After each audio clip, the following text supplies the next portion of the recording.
Hey everybody, Harry Newhand here. Just wanted to jump in here real quick with a short message. Hope you're having a great day. Today is a memorable day, of course, September 11th.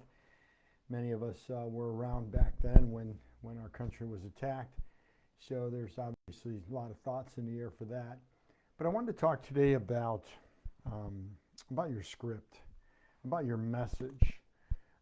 I do a lot of I talk to a lot of people every week, and it's amazing how this is often forgotten or not treated with as much insight as it should or as much attention as it should.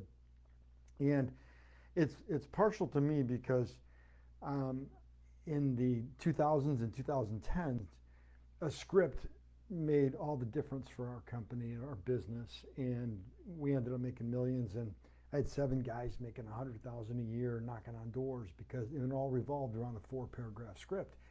And as I continue to grow in the industry, I realized that scripting is so important, if not critical, to your business. And it comes up a lot when I'm in a lot of the groups. They talk about lead gen and talk about buying lists of leads. And you may be one of those people that buy lists of leads and you call and you work them. And I got to thinking, I said, it's not just how many leads you get, it's what are you doing with the ones that you do get?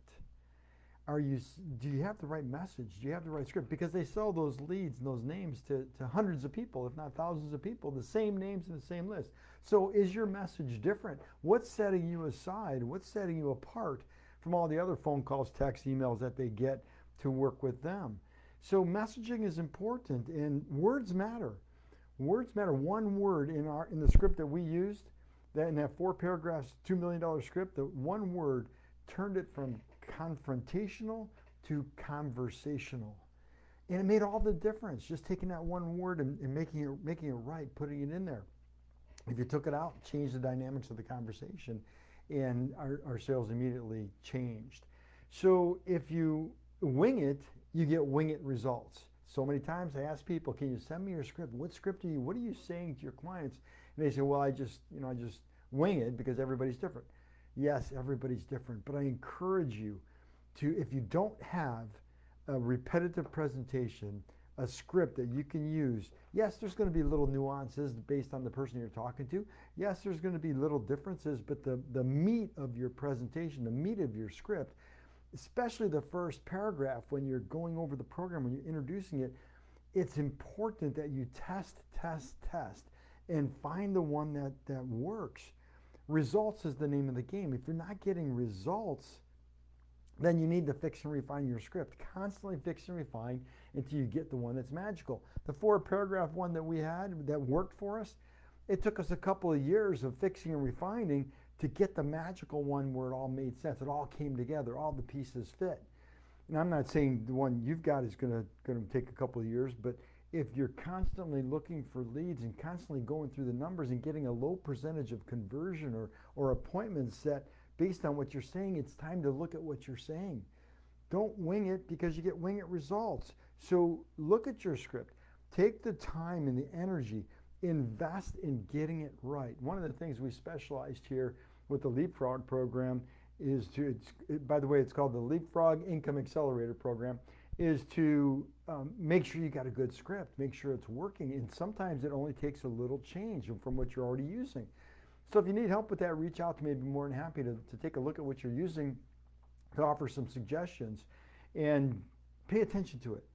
And if you look at the numbers don't lie. Look at your numbers. You should know your numbers. And the way we worked it was how many doors did we knock on to get how many people to talk to get how many presentations we were able to do, and out of the presentations, how many sales we were able to make out of the sales. It's important for you to keep track of your numbers. How many leads are you calling? Some people call 40 a day, 50 a day. Some people call 100 or more a day. Whatever that number is, know what that is, and then I would keep track. Keep track of how many numbers you call, how many people you talk to how many presentations or introductions you're able to do, and how many appointments you make from those presentations or introductions. You should keep track of those numbers, and that's your guiding light to getting better. That's your guiding light to increasing your results. That's your guiding light to growing your business is the numbers. Because again, numbers don't lie. We can get faked out all we want, but the numbers tell the story. And once you know your numbers, the sky's the limit on your income. Once you know what it takes to make one sale, one appointment, one sale, once you got that, then it's easy to double because all you got to do is double the numbers. It's easy to triple because all you got to do is triple the numbers. Jim Rohn taught me something. What you lack in talent and experience make up in numbers. Well, it's exciting because the more you do it, doing is part of learning. The more you do it, the more you learn, the better you get. If you're constantly fixing and refining until you get the magical script or the magical message and your numbers go way up, stick with it because that's your talent and your experience getting better and better and better. And your numbers will naturally, your results will go up, but the numbers you're talking to will actually go down because you won't have to do as many dials.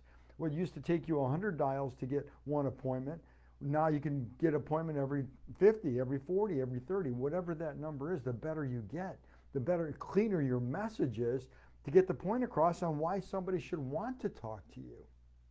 So I hope this resonates with you because it does make a difference. I'm a huge proponent of scripting because I know what it does. I know what it did for me. I know what it does for others.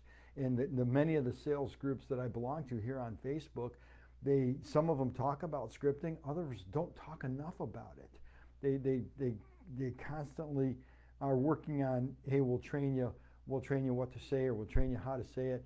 And it's not just the scripting. It's more on how to handle objections. It's more on leading the customer where you want them to go. So there's nothing wrong with that. I mean, learning how to handle objections is another phase of making the sale, but you've got to get their attention first. In that first introduction, that first message, that's what gets you the next step. And we learned that again going door to door because we had 10 seconds to say something important enough for them to give us another 30 seconds. If we didn't say something that made sense, they slammed the door on us. So we learned really quick, big smile, get them to want to hear what we had to say, and then we gave them the message and actually said it. So that was the message today is pay attention to what you're saying, your repetitive presentation. If it's not getting the numbers you want, then make the adjustments, fix and refine, and keep working on it. And if you need help, like I said, reach out, and I'll do what I can to help you. So scripting, words matter. They make a huge difference, if not the most important piece to your puzzle, is that introduction to get the appointment, to get the presentation, to get to the building trust and rapport, to get to asking probing questions and identifying the customer's needs. You got to get through that first piece to get them to want to get to the next step.